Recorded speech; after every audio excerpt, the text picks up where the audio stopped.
Boa noite, meus aterrorizados. Aqui é Angel Black com mais uma história de terror para vocês.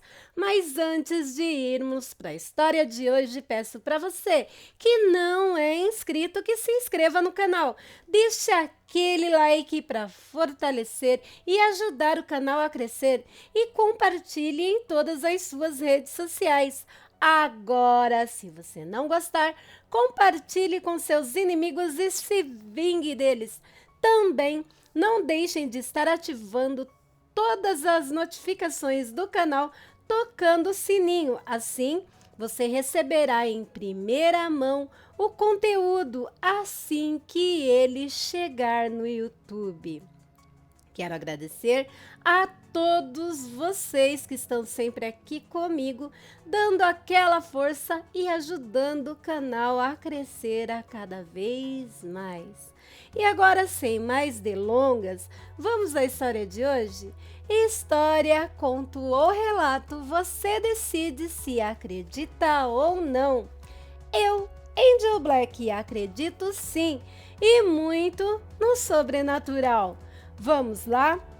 Meu ciúme, os caçadores e os lobisomens. Olá, me chamo Areta. Hoje já estou com 37 anos e o que hoje venho relatar aconteceu comigo há 22 anos atrás. E vou dizer, nunca esquecerei e me arrependo tanto. O ano era 1999, ou melhor dizendo, finalzinho de 1999. Eu tinha na época 15 anos e a minha irmã Laurie, 22. Eu morava com meus pais em um sítio no interior do Paraná. E a minha irmã trabalhava e também morava no Rio Grande do Sul, lá para os lados da Serra Gaúcha. Quando ela foi embora para lá, eu tinha apenas 11 anos. Já se faziam 4 anos que eu não via a minha irmã.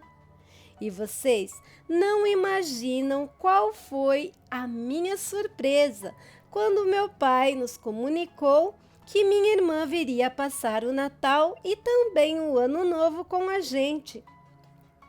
A ansiedade tomou conta de mim e os 3 dias que antecederam a chegada dela pareceram para mim ser 3 meses. E aí, enfim, chegou o tão esperado dia. Dia 24 de dezembro, na parte da manhã. Bem, não me lembro a hora exata, pois o sítio onde morávamos era muito longe da cidade. Então saímos de casa com os primeiros raios de sol. Mas o importante naquela manhã era que já estávamos na rodoviária esperando a minha irmã chegar. Não demorou muito e o busão dela chegou. O meu coração parecia que ia sair pela boca. Eu não via a hora de vê-la saindo, de dentro do ônibus. De repente, eu a vi. Mas antes que eu pudesse absorver o impacto de sua chegada, meu pai e minha mãe saíram correndo ao encontro de Lari. Nem lembraram que eu estava lá. Naquele momento, senti uma pontinha de ciúmes da minha irmã, mas tentei ignorar esse sentimento e também fui ao encontro dela para abraçá-la, pois eu tinha muita saudade. Mas quando olhei para ela, pensei comigo mesmo. Nossa, eu não me lembrava de como minha irmã era tão linda. Não que eu também não fosse bonita, nada disso, mas é que a beleza da minha irmã era surreal. Apesar dela ser 7 anos mais velha que eu, Quem nos via juntas podia jurar que éramos da mesma idade, ou ela era mais nova.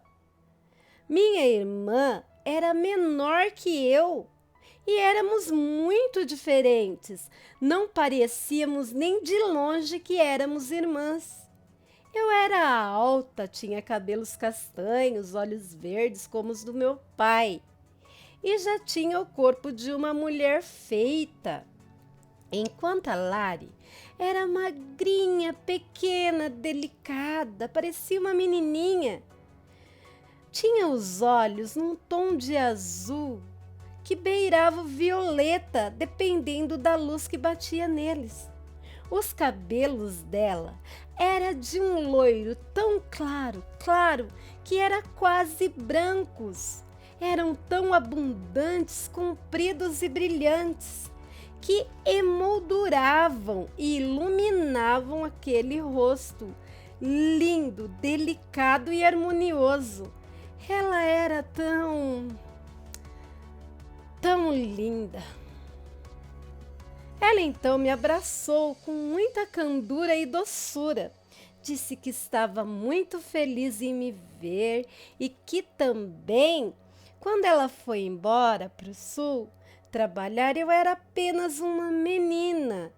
E naquele momento ela viu uma linda mulher. Respirei fundo e pensei comigo mesmo: não tenho por que eu estar com ciúmes de minha irmã. Afinal de contas, ela me ama e também me acha bonita, assim como eu acho ela. Meu pai colocou todas as malas dela na charrete e lá fomos nós na direção do sítio. Assim que chegamos na porteira, logo na entradinha do sítio, e olha que ainda íamos ter que andar de charrete por mais ou menos 1 hora. E Lari encasquetou que os pobres cavalos deveriam estar bem cansados. Lembrando que a charrete era feita para 2 cavalos, de maneira que ela era diferente de todas as outras charretes que tinha no sítio. Falei para ela que os cavalos também eram bem fortes, mas mesmo assim ela disse que nós 4 e mais aquele monte de malas era demais para os cavalos. Ela então pediu para o meu pai parar, que ela seguiria a pé o restante do caminho. Além de aliviar o peso dos cavalos, ela ainda caminharia por aquela natureza linda e mataria as saudades daquele lugar que a viu crescer e que tantas lembranças boas havia deixado na mente e no coração dela. Meu pai, ficou muito emocionado com as palavras da Lari. Disse que caminharia ao lado dela e que minha mãe poderia levar a charrete com as malas até nossa casa. Eu, para não ficar para baixo da minha irmã, disse que caminharia com eles também. O arrependimento!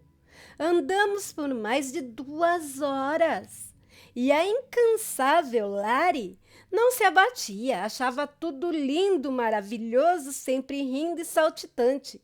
E eu já estava com os meus pés doendo e aquele sol escaldante de dezembro. Minha pele ardia muito, pois mesmo morando no sítio, eu nunca fiz trabalhos pesados, só ajudava minha mãe em casa e com muito pouca coisa. Eu não entendia como a minha irmã, sendo tão branquinha e frágil, não reclamava do sol e nem se cansava de tanto andar. Enfim, chegamos em casa.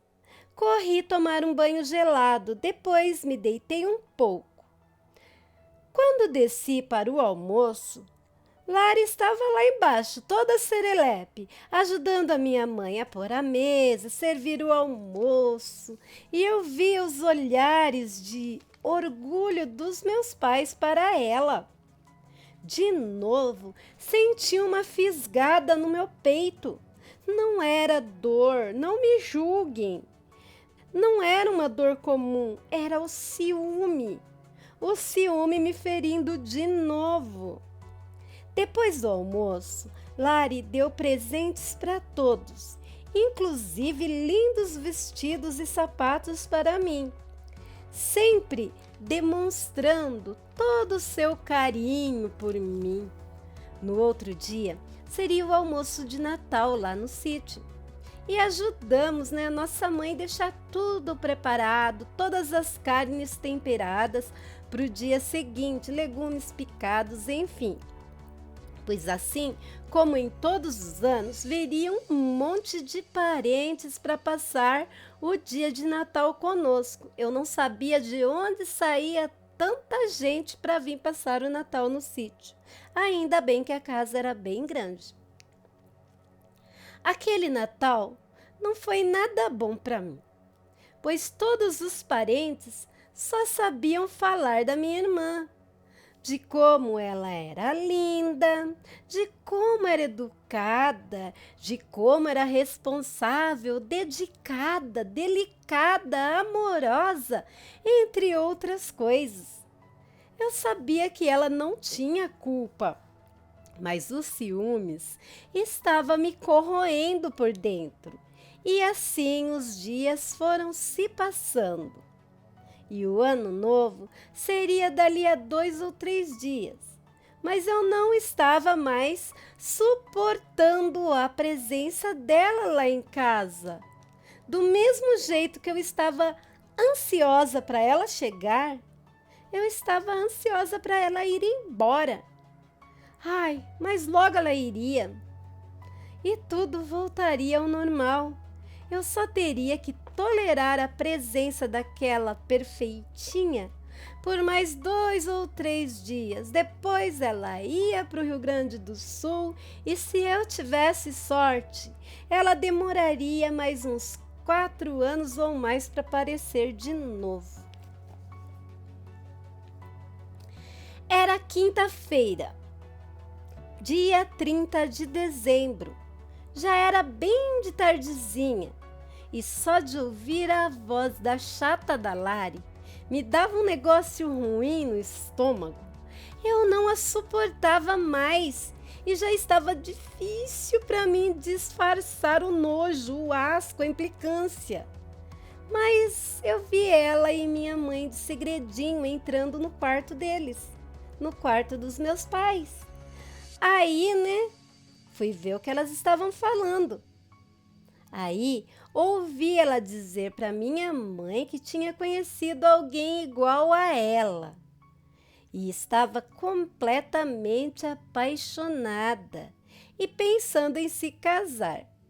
Primeiro pensei comigo mesmo, alguém igual a ela, não entendi.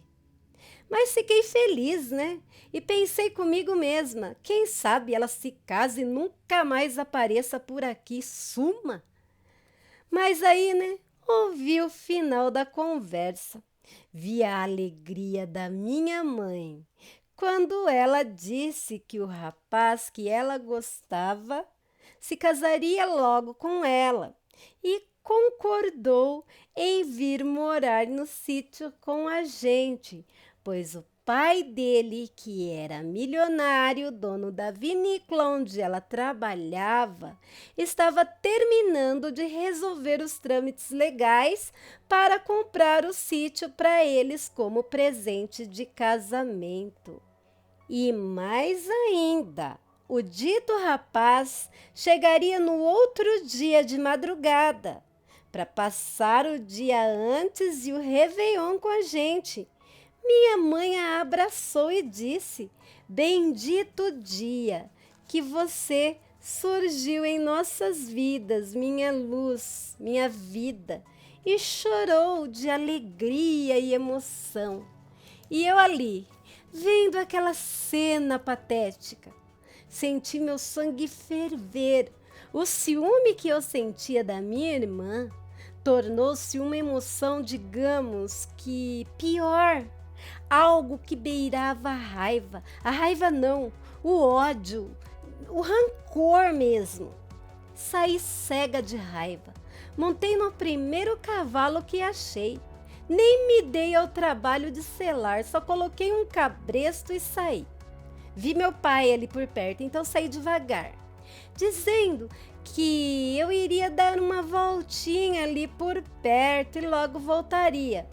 Meu pai ainda me disse seriamente para que eu voltasse logo, pois a noite não demoraria a chegar. Fingi concordar com a cabeça, com um aceno de cabeça, fingindo estar tudo bem. Mas assim que saí das vistas do meu pai, coloquei o cavalo para correr. E a galope eu sumi, cortando o mato. Eu precisava extravasar toda a minha fúria. Corri com o cavalo, galopei, galopei, galopei, sem nem ver para onde estava indo. Eu só queria sumir, ir para longe da minha irmã.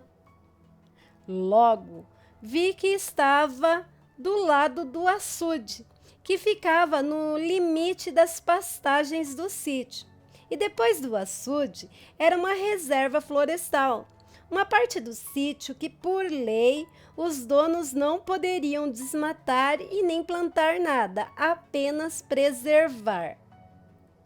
Parei nas margens daquele açude, dei água para o cavalo, depois eu amarrei ele em uma árvore. Me deitei ao lado do açude com os pés dentro da água e fiquei olhando para o céu.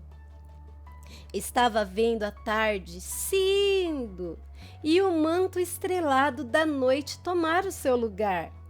E olhando para o céu, comecei a pensar na minha irmã e a raiva começou a voltar e a tomar conta de mim. Só em pensar que ela não ia mais embora, que eu teria que viver com a misperfeição para sempre. E ainda por cima, ela seria a dona do sítio onde trabalhávamos e morávamos. Eu não suportaria ver meus pais a idolatrando todos os dias. Eu queria que ela morresse. Isso mesmo. Se ela morresse, eu nunca mais veria aquele rosto e nunca mais ouviria aquela voz melodiosa da Miss Perfeita. Comecei a sorrir sozinha, de contentamento, e olhando fixamente para a lua que tinha acabado de entrar na fase minguante, senti meu corpo totalmente relaxado e quis ficar ali mais um pouco, me deliciando, imaginando a minha vida sem a Lari. Não percebi as horas passarem. Só voltei a mim quando ouvi vozes saindo da mata. Depois ouvi um estouro, como bombinhas de festa de São João. Depois senti um cheiro forte de pólvora e uma dor, uma queimação aguda na minha perna esquerda. Quando me sentei e vi que eu estava sangrando na perna e logo ouvi alguém me falar com brutalidade.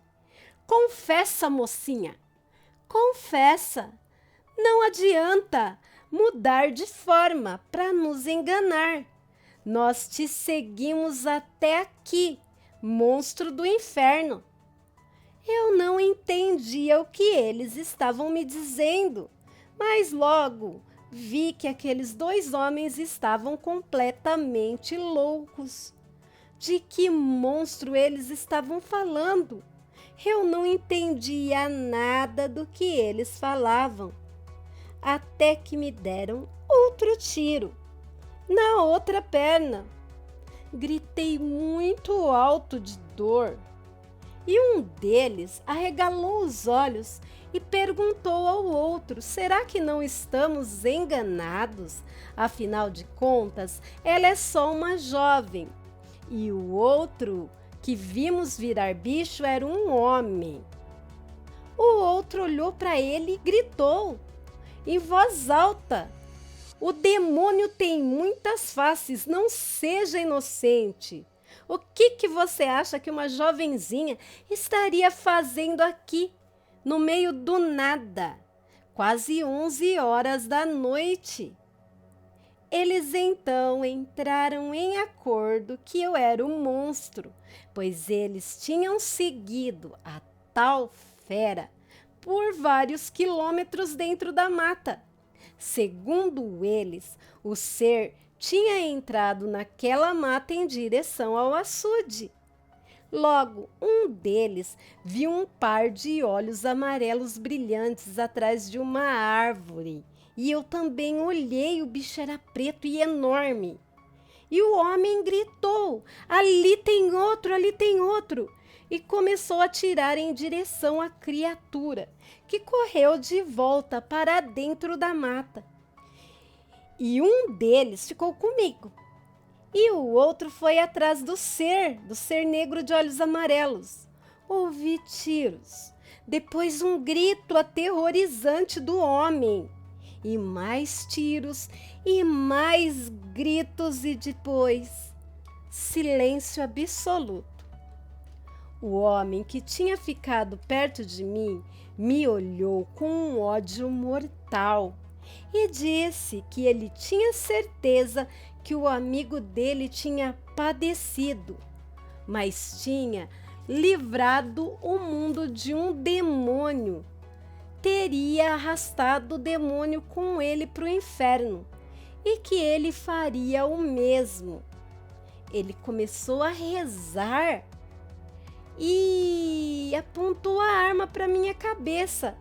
Quando ele terminou de rezar e ia atirar, do nada viu uma mancha branca, assim, um vulto branco e peludo, pular muito rápido em cima daquele homem, fazendo a arma voar da mão dele, voar para longe e fazendo o mesmo cair de costas no chão. Mas mesmo no chão e embaixo da criatura, que agora eu já conseguia ver, pegou um punhal e passou em uma das patas da frente daquele ser, branco como a neve. Mas foi a última coisa que ele fez na vida. A criatura branca estraçalhou ele com unhas e dentes. Depois, a criatura ficou em pé e deu um uivo muito alto e muito doído. A criatura tinha um pouco mais de 1,5 metros e não era tão forte também. Tinha os pelos longos e sedosos por todo o corpo.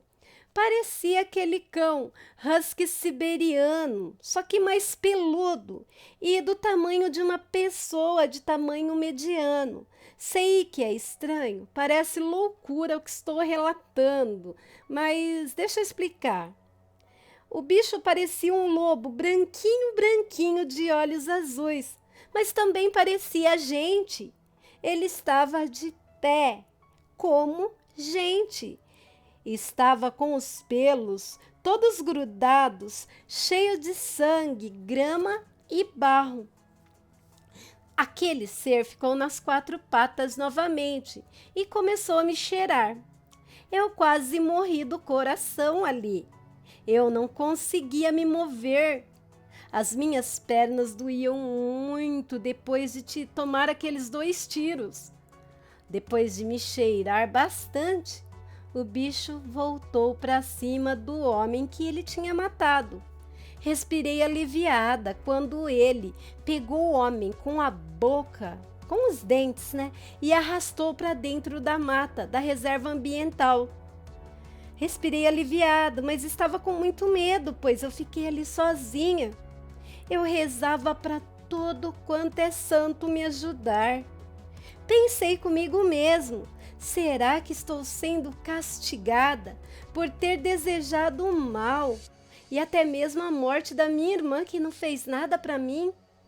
Comecei a chorar e pedir perdão para todos os santos que minha mãe rezava. e logo viu o bicho saindo do mato de novo, e dessa vez arrastando outro bicho igual a ele. Só que o bicho era preto e ele puxava aquele bicho com os dentes, arrastando no chão. E o bicho tinha 2 vezes o tamanho daquele branco. Ele era preto e 2 vezes maior. Dava para ver que o lobo branco se esforçava e muito para arrastar o preto, mas continuou arrastando, arrastando e devagar colocou o outro bicho do meu lado. Depois começou a uivar sem parar muito alto, como se estivesse desesperado. Eu estava com muito medo, não passava nenhuma agulha, se é que vocês me entendem. Pensa bem, tinha 2 bichos carnívoros ali, perto de mim. Mesmo um estando desacordado, o outro estava ali, andando de um lado para o outro e uivando sem parar. E eu ali, sem poder me mexer, com as 2 pernas, com balas de revólver. Logo, comecei a ouvir barulhos de cavalos se aproximando e vi luzes de faroletes no meio da escuridão. A última coisa que me lembro foi de ver meu pai e minha mãe chegar, descer da charrete e passar bem ao lado do lobo branco, como se fosse a coisa mais normal do mundo, e ir em minha direção, ver a minha pulsação. Depois, meus pais puseram o bicho preto na charrete. E aí meu pai me pegou nos braços como se eu fosse uma criança de colo. E aí eu acordei no hospital da cidade, com minha irmã Lari do meu lado, me beijando, me abraçando, chorando. Vi que ela estava com o braço enfaixado e com os olhos vermelhos de tanto chorar. Logo, minha mãe foi ficar comigo. Perguntei para minha mãe se eu estava ficando louca e ela fez que não com a cabeça. Ela também cochichou no meu ouvido que o namorado da minha irmã estava muito mal em casa e sendo cuidado por benzedeiras. Não entendi nada, mas quando fui perguntar, ela disse que o resto ela me falaria em casa. Passei o Réveillon no hospital e Lari foi me ver e ficou mais de hora ali comigo. No dia 3 de janeiro, já do ano 2000, né? Outro milênio, recebi alta e fui para casa. Quando cheguei lá, estava meu pai me esperando com minha irmã. E aí minha mãe disse que precisávamos conversar. Eles me contaram que a Lari tinha sido adotada. Ela era filha de um casal de dinamarqueses que apareceram lá e pediram emprego. Então, eles moravam e trabalhavam ali no sítio vizinho e foram brutalmente assassinados nas lavouras de café enquanto trabalhavam. A Lari só não morreu, só não compartilhou o destino dos pais porque estava com minha mãe. Os pais dela sempre pediam para minha mãe ficar com ela em casa durante o dia, assim eles conseguiriam trabalhar mais à vontade nos cafezais. E minha mãe, aceitava porque ela ficava em casa e ela adorava a menina. Lari tinha apenas 1 aninho de idade quando isso aconteceu. E aí meus pais resolveram criá-la como se fosse sua própria filha. Aos 15 anos de idade, Lari se revelou uma licantropa.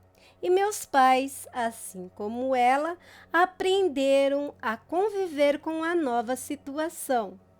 Logo depois que ela fez 18 anos, meu pai ouviu rumores que no sul do país poderia ter alguém igual a Lari, ou até mais pessoas com a mesma situação, né? Que também tinha licantropia. Então ele contou para Lari e ela ficou muito empolgada, querendo ir para o Rio Grande do Sul para ver se conhecia alguém igual a ela. Meu pai falou com o patrão e ele tinha um amigo que tinha uma grande vinícola lá no sul. E esse amigo do patrão do meu pai, o dono desse sítio que a gente mora, arrumou um emprego para Lari lá. E ela foi embora lá para o Rio Grande do Sul, né? E deixou o sítio. E passou todo esse tempo fora, voltando só para passar o Natal conosco. Sabem, o lobisomem preto, de olhos amarelos, que quase morreu junto comigo? Ele era o cara que minha irmã estava apaixonada, o Otto. E ele logo estava bem com os cuidados das benzedeiras e se casou com ela. O pai dele não só comprou o sítio que morávamos para eles, como comprou também vários outros sítios aos arredores. Meus pais ainda estão vivos e eu sou muito feliz por isso. Eles moram no mesmo lugar que sempre moraram. A Lari continua linda e casada com o Otto e parece ser bem mais nova que eu.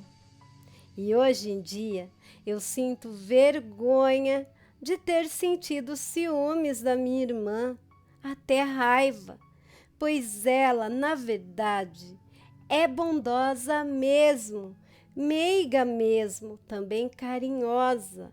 E mais ainda, me ama demais, é capaz de dar a própria vida para me proteger.